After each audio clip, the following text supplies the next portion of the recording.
Muy buenas tardes. La Universidad San Ignacio de Loyola, Modusil y el Sistema de Bibliotecas les da la bienvenida. En esta oportunidad vamos a tener una conferencia magistral a cargo del doctor Carlos Alvarado Ortiz Ureta. La conferencia se titula Mitocondria, la energía de la vida. El doctor Alvarado Ortiz es doctor en medicina por la Universidad Nacional Mayor de San Marcos. Ha sido catedrático de Bioquímica y Patología Clínica en la Facultad de Medicina y es profesor honoris causa de su alma mater. Ha enseñado en la Universidad San Martín de Porres y actualmente es docente de posgrado de la Universidad San Ignacio de Loyola. Tiene más de 40 trabajos de investigación y ha publicado 6 libros sobre bioquímica y patología clínica. Además, ha sido presidente de la Sociedad Peruana de Patología Clínica y de la Asociación Latinoamericana de Patología Clínica. Doctor Alvarado Ortiz, bienvenido a nuestros Conectados con la Cultura. Nosotros estamos deseosos de escucharlo. Una indicación a los asistentes. Mientras que el doctor da su conferencia, los animo a que escriban sus preguntas en el chat. Y de ahí rápidamente después el doctor absolverá sus preguntas. Muchas gracias. Doctor, lo escuchamos. Buenas tardes con todos. Me gustaría poner también acá está. Poner a la vista de ustedes el PowerPoint que he preparado para presentar este libro, que es lo que nos trae o nos reúne el día de hoy. Nos reunimos entonces para, a ver, un segundo. Compartir pantalla, acá. Nos reunimos para presentarles un libro que resume una serie de cosas de bioquímica muy interesantes y que la ciencia a lo largo de los últimos años ha ido entendiendo. No es solo trabajo de bioquímicos, ni de biólogos, ni de médicos, ni de astrofísicos, esa nueva especialidad creada para entender cómo se formó el mundo que nos rodea. No es solo de ellos, es de todos en conjunto. Todos aportamos un granito de arena. Y esos granitos de arena son los que están presentados en este libro. Mitocondria, la energía de la vida. Aunque está un poco pequeñita la mitocondria, tal como se ve acá abajo, la han puesto muy pequeña y pequeña es de todas maneras, la han rodeado de manifestaciones energéticas porque la verdad es que somos energía y funcionamos, vivimos en razón de esta energía. El libro está autorado por Teresa Blanco de Alvarado Ortiz, mi esposa, Luciana de la Fuente Carmelino, una buena amiga, interesada en todos estos temas, y el que habla. Los tres hemos aportado de una u otra manera para la creación del mismo. Pero el centro del libro es esto, la mitocondria. Este es el esquema del libro. Historia del estudio de mitocondrias, estructura y composición de las mitocondrias, dinámica mitocondrial, función de las mitocondrias y hasta un pequeño capítulo al final sobre algo que va apareciendo y explicando algunas nosografías, es decir, enfermedades, algunas enfermedades que antes no se explicaban muy bien, pero que ahora las entendemos en función de lo que entendemos con respecto a las mitocondrias. Que se haga un libro de mitocondrias puede llamar la atención, es solo una minúsculo organelo de la célula eucariota. Pero es tanto su valor que definitivamente debemos entenderla, aunque sea con un libro pequeño, como el que hemos iniciado en esta aventura. La palabra mitocondria viene del griego mitos, que significa hilo, y condrus, o gránulo de hilo, porque así lo vieron los primeros investigadores que, estimulados por los estudios que brindaba el microscopio, los vieron así, como unos pequeños gránulos de hilo o hilos que estaban en el interior celular.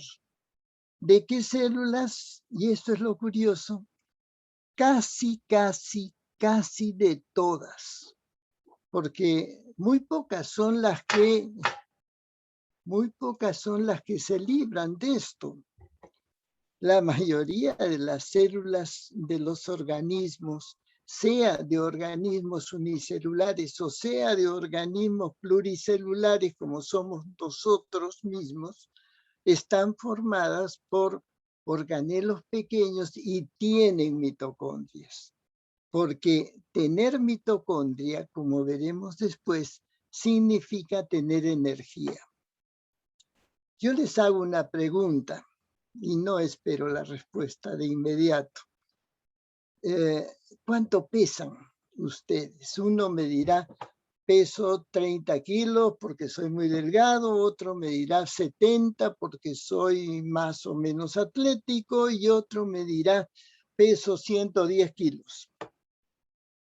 Pues entonces, estas personas de 30, 70 o 110 kilos fabrican una sustancia a lo largo de su vida, diariamente y sin pausa, que se llama adenosintrifosfato, que es la sustancia que nos permite generar energía química y vivir, pensar, caminar, hacer deporte, permitir que funcione nuestro aparato digestivo, permitir que funcione todo. Pues bien, eso se produce acá, en esto que vemos acá, que es la imagen del microscopio electrónico de una mitocondria. ¿Y saben cuánto produce de ATP las mitocondrias de todo el cuerpo del sujeto? Pues el de 30 kilos produce 30 kilos de ATP. El de 70 produce 70 kilos de ATP. Kilos, no me estoy equivocando. Y el de 100 kilos produce 100 kilos de adenosintrifosfato, la pila, la energía en forma de química de la vida. ¿Y cómo es posible entonces? ¿De dónde están los músculos? ¿Dónde están las neuronas? ¿Dónde están los riñones? ¿Dónde está todo el resto? No. Nosotros no tenemos más de unos cuantos gramos de ATP en el organismo, solo que se producen y se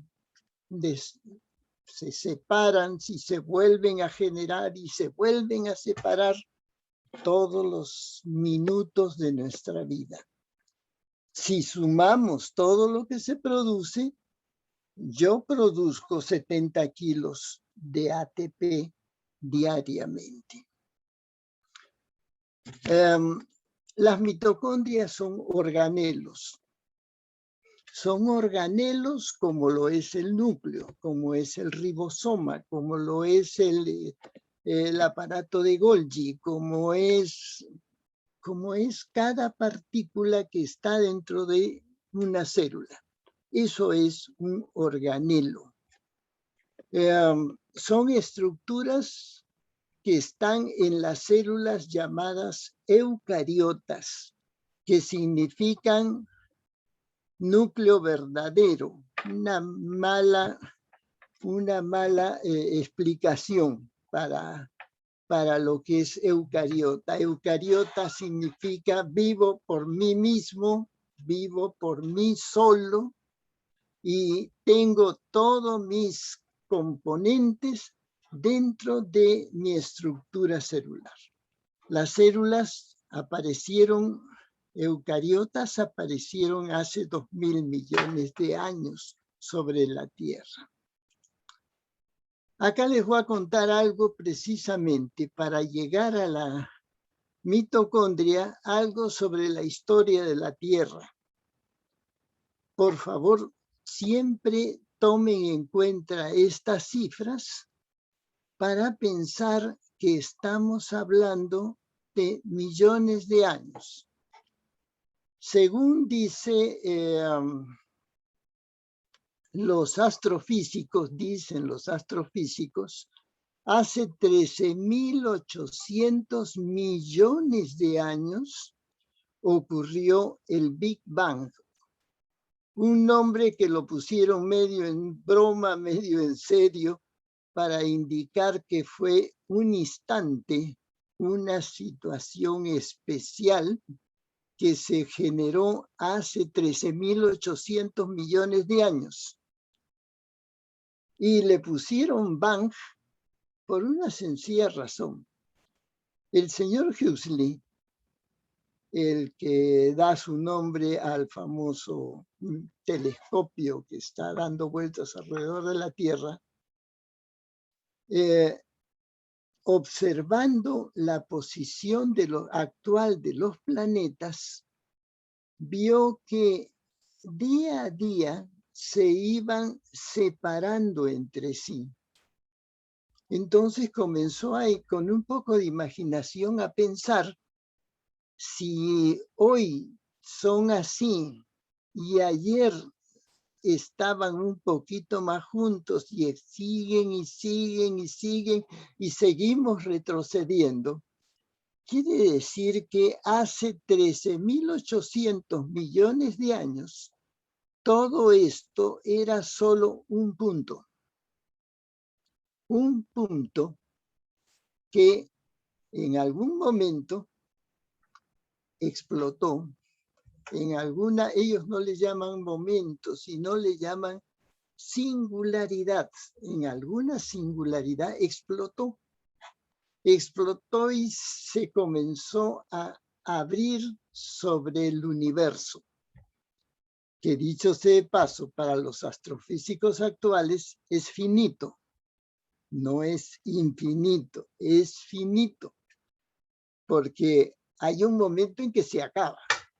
Hay un momento en sus extremos en que el universo se acaba y deja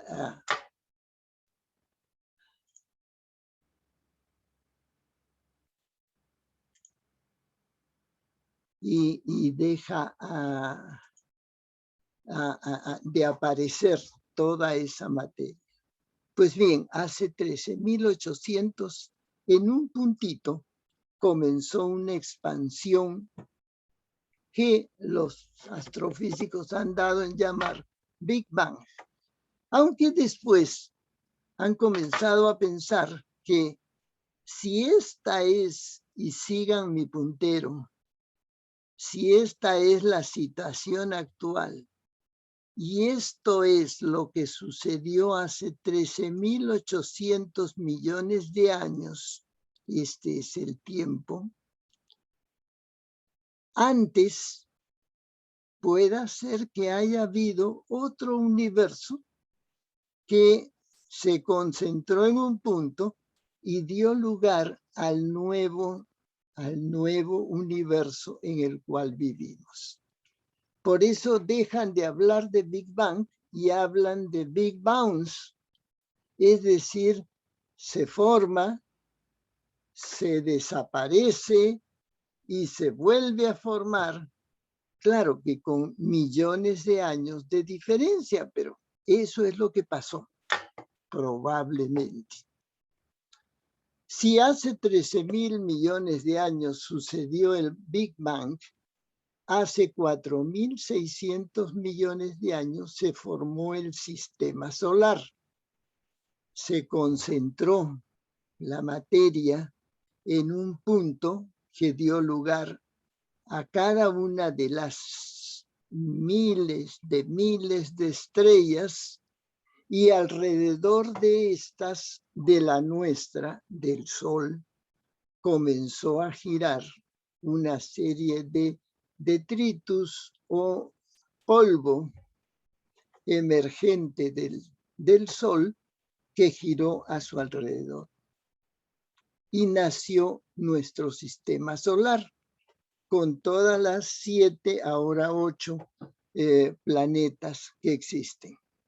Hace 3.800 millones de años aparecen las células básicas adaptadas a la atmósfera de entonces.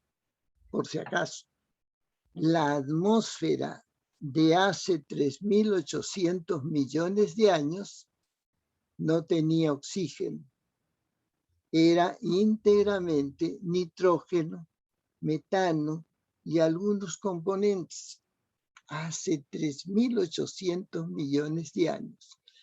Luego viene el momento en que cambia la atmósfera y al cambiar la atmósfera aparecemos nosotros.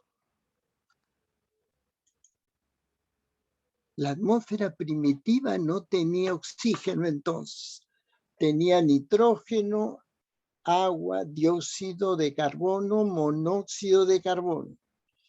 La temperatura y los rayos ultravioleta y los meteoros conteniendo agua fueron chocando con la Tierra. Y al chocar con la Tierra traían agua.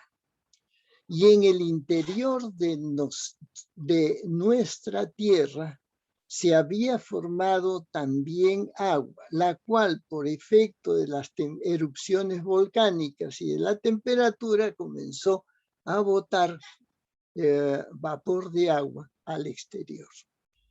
El agua del interior de la Tierra más el agua de afuera de la Tierra, el que venía con los meteoritos, se juntó y dio lugar a los mares. Las primeras células estaban adaptadas a una atmósfera entonces sin oxígeno. Eran las arqueas y las cianobacterias. ¿Por qué se formaron? Porque en la producción de elementos, las condiciones de temperatura, las erupciones volcánicas, el dióxido de carbono y la pequeña cantidad de agua dieron lugar a materia orgánica.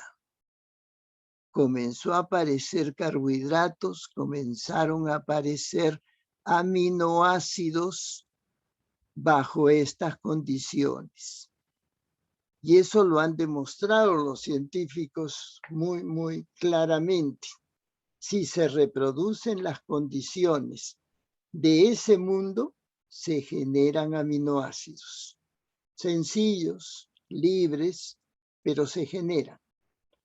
si se hacen calentar sobre determinadas piedras que es probable que hubieran existido en esa época, los aminoácidos se juntan entre sí y generan proteínas. Así debe ser como se comenzó a formar el mundo en que vivimos. Pero llega un momento en que estos elementos, carbohidratos, proteínas, grasas, requieren una protección y los protege el elemento, la sustancia química más resistente al calor. Si no, no podríamos freír un huevo. Esa es una grasa y es la grasa la que forma membranas, vesículas, encima de las cuales, dentro de las cuales se organizan los carbohidratos, las proteínas y algunas grasas para formar una estructura celular que se llamará arquea. Otras estructuras que son de tipo cianobacterias, pero siempre de una manera desorganizada. Pero paralelamente a eso, en los millones de años que están transcurriendo, se forma agua. Y el agua, bajo la temperatura y la falta indudable en esa época de una atmósfera adecuada que evitara los rayos ultravioletas, el agua en ese momento produce oxígeno. Y nuestra atmósfera se hace un poco más rica en oxígeno. ¿Cuánto más rica? No mucho. Nosotros tenemos 70 y tanto % de nitrógeno todavía y tenemos menos del 20% de oxígeno. Pero eso es lo que aparece en el momento en que el agua aflora, el agua forma esos mares y con el calor y la luz ultravioleta se evapora y genera oxígeno en libertad. Pero los primeros que padecen el cambio son las pobres células. Estas células procariotes o procariotas, estas células estaban adaptadas, las arqueas y las cianobacterias estaban adaptadas a vivir en condiciones de falta de oxígeno. El oxígeno es tóxico para ellas. Necesitaban de algo que las compense. La existencia de las mitocondrias en las células eucariotas se remonta a 2.000 millones de años. Su identificación como organelos data del 1800, pero durante el siglo XX, la bióloga estadounidense Lynn Margulis explicó lo siguiente o formuló una teoría.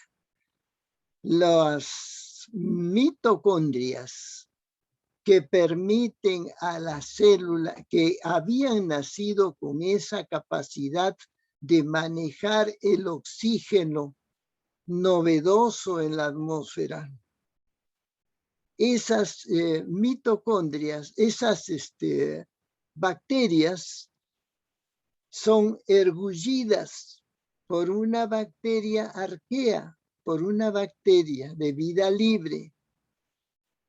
Y al comerse la bacteria una mitocondria, a otra bacteria, se genera entonces una vida en común entre la bacteria grande y la bacteria ergullida. Esa es la teoría endosimbiótica. Es decir, para seguir viviendo, las bacterias que estaban acomodadas a la falta de oxígeno, comen a las otras bacterias que sí estaban acomodadas a la riqueza de oxígeno. De esta manera, juntos, mitocondria y organismo unicelular viven en armonía, en una fructífera relación que es la que da poco a poco lugar a nosotros mismos, a las células. Entonces, de acuerdo a la teoría de Lynn Margulis, una bióloga muy especial, la mitocondria nace cuando por necesidad de los cambios de la atmósfera, las bacterias originales, las arqueas, tragan prácticamente completas las otras bacterias que tienen la capacidad de vivir en estas condiciones. Acá lo tienen, una arquea, una bacteria que respira oxígeno, se la come y ya deja de ser bacteria, ahora es una mitocondria. Y esto genera entonces de una célula procariota la formación de una eucariota. Esta célula eucariota es la que va a evolucionar a formar los animales. Pero no solo eso, sino que además sufre algunas transformaciones y sus mitocondrias cambian para formar cloroplastos. Y al formar cloroplastos se generan los vegetales. Bacterias procariotas, bacterias eucariotas con el añadido de las bacterias aeróbicas, bacterias eucariotas que van a evolucionar a formar los animales y bacterias eucariotas que van a evolucionar a formar los vegetales. Y así nace la vida sobre la tierra. Así se genera esta vida maravillosa que adorna a la tierra, a diferencia del resto de planetas del sistema solar.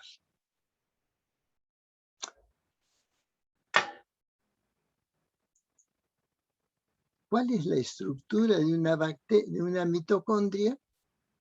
Exbacteria es así. Tiene una capa externa y tiene una capa interna que se invagina convenientemente para hacer crecer su superficie, porque todos los elementos activos están pegados a la membrana mitocondrial interna. Acá están, todos pegados a la membrana mitocondrial interna. Por lo tanto, la naturaleza invagina en esta bacteria, exbacteria en particular, la invagina por dentro para generar en una sola estructura una mayor superficie fisiológica dentro de este elemento. Este es el que respira, este es el que respira por nosotros y es el que nos permite la vida tal como la conocemos en este momento. ¿Cómo está formada? Hace un rato dijimos que para formar las primeras células, todos los elementos que se habían generado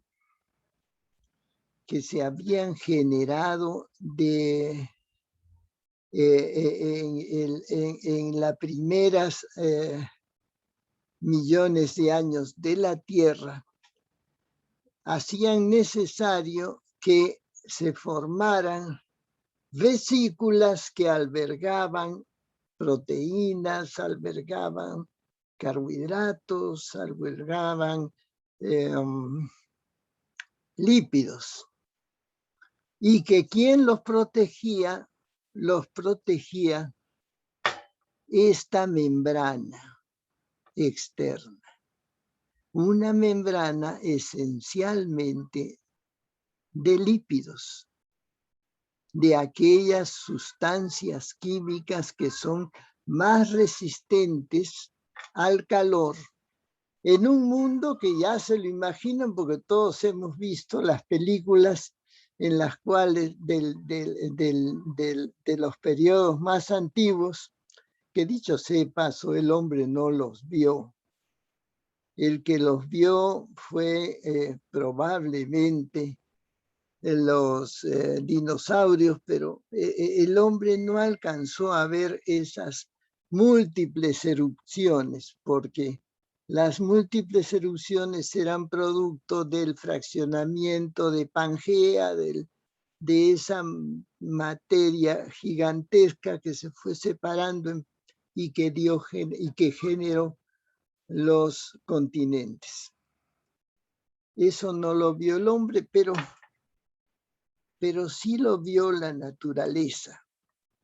Esta es una membrana, cualquiera de ellas, pero más probablemente la membrana interna de una mitocondria.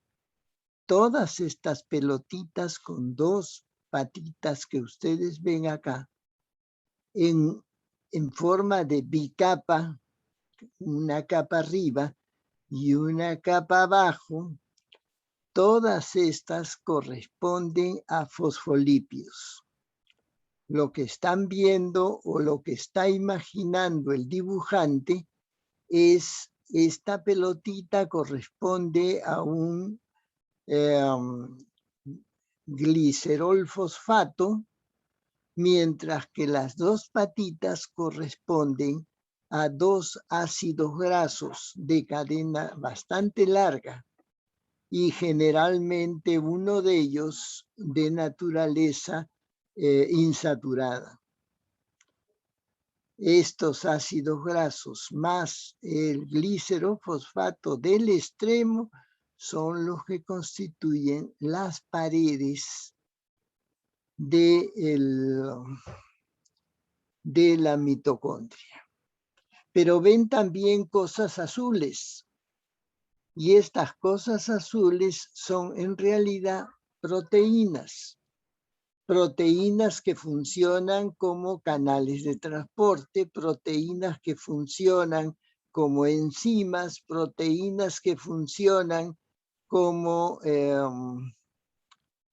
elementos de señal, proteínas de diversas naturalezas, algunas veces asociadas inclusive a carbohidratos. Esas son las proteínas que constituyen parte de esta membrana mitocondrial. Esta es la composición. Esencialmente, yo diría que 70-75% grasa.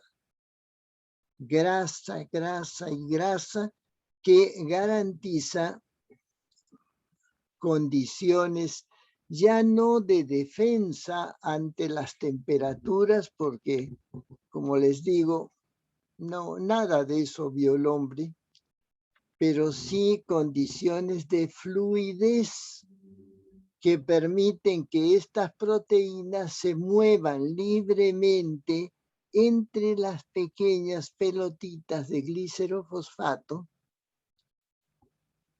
que constituyen la membrana mitocondrial. Acá estamos. ¿Qué hacen las mitocondrias? Hemos dicho que las mitocondrias respiran, pero esa es una manera muy simple de explicar qué hace una mitocondria. Una mitocondria, y acá la tienen de una manera más sencilla, cuando comemos azúcares, glúcidos, cuando comemos almidones, cuando comemos pasteles y caramelos, todos esos azúcares se introducen a la mitocondria e ingresan a un ciclo metabólico que conocemos como ciclo de ácidos tricarboxílicos o ciclo de Krebs. Krebs por el nombre del gran científico que lo organizó de manera lógica. Entonces, glúcidos entran así, acá al ciclo de Krebs, y producen energía, pero todavía no. Lo que producen son cuerpos como el NAD, nicotina-vida adenina dinucleótido, una sustancia que tiene poder reductor, porque lo que se forma es NAD reducido, que tiene capacidad reductora.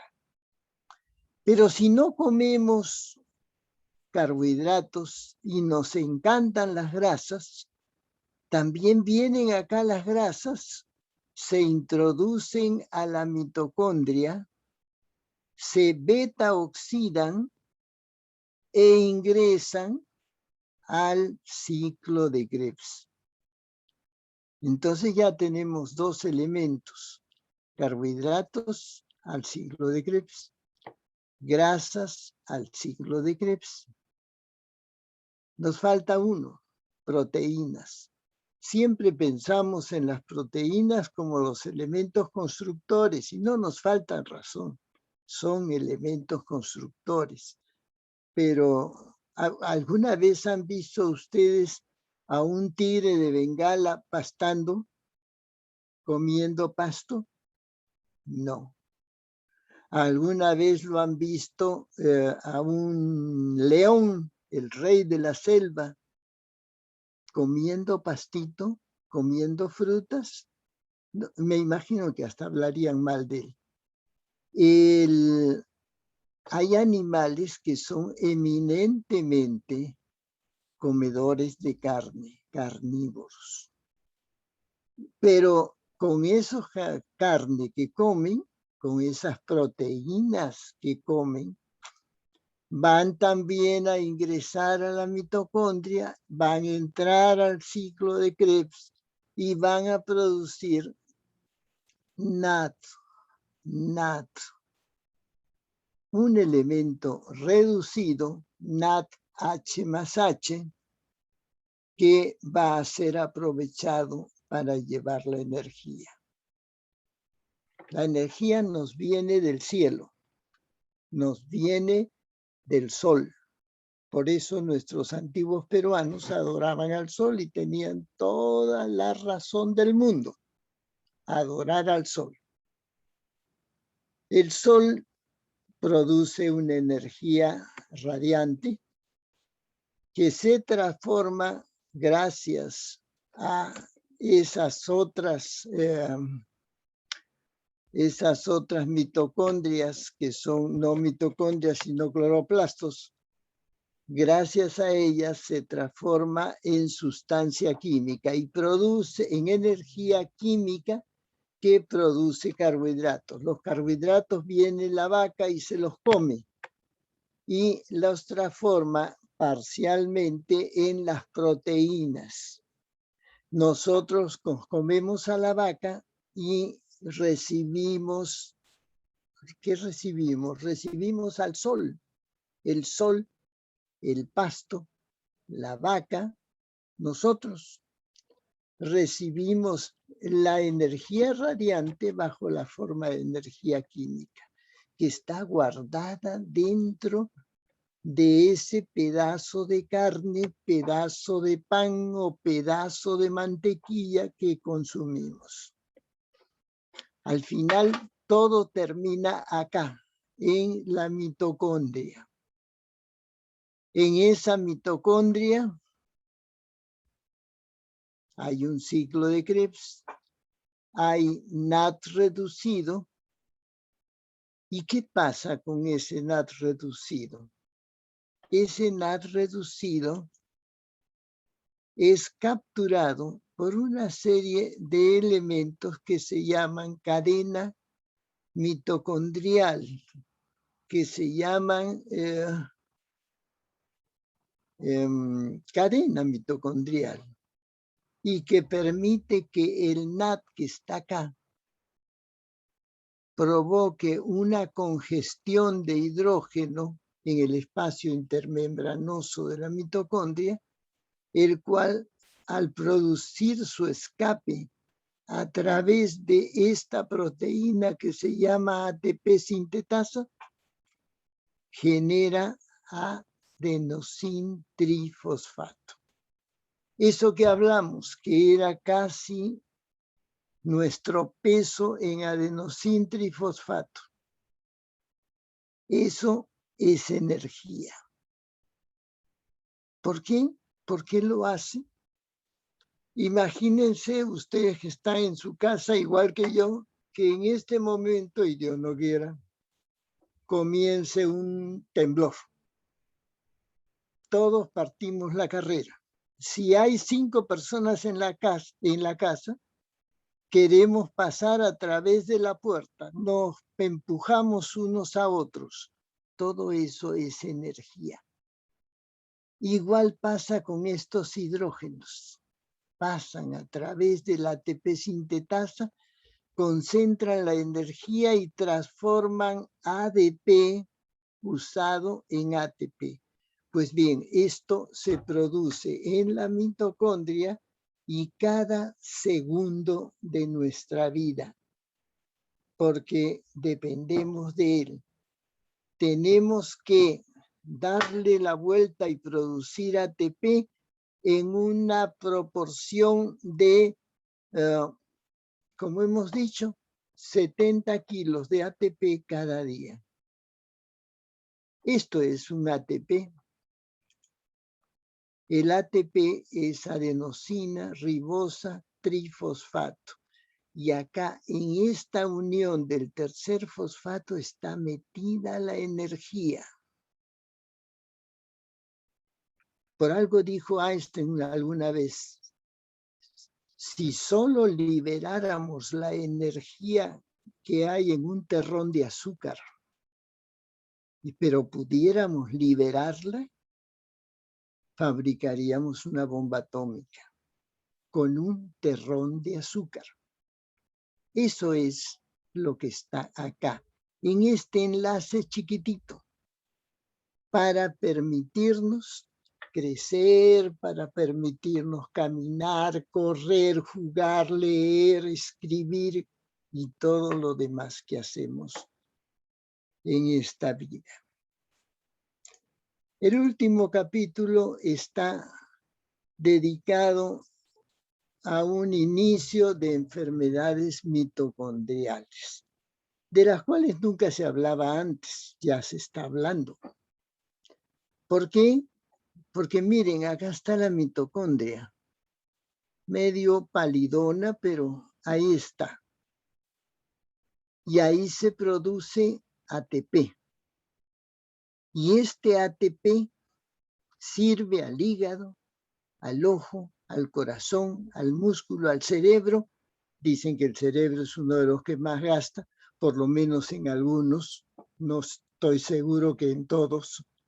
El ADN nuclear en el colon, en el oído, en la sangre, en el páncreas, en el riñón, en todas partes.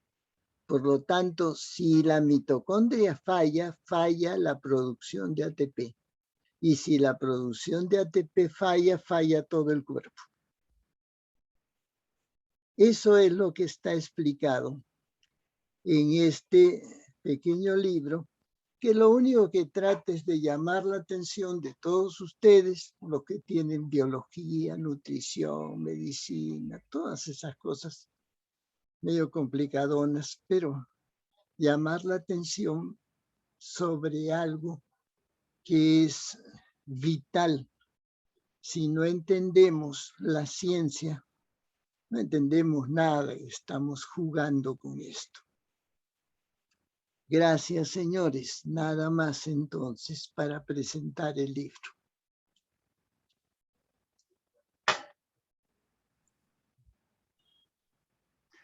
Doctor, muchas gracias.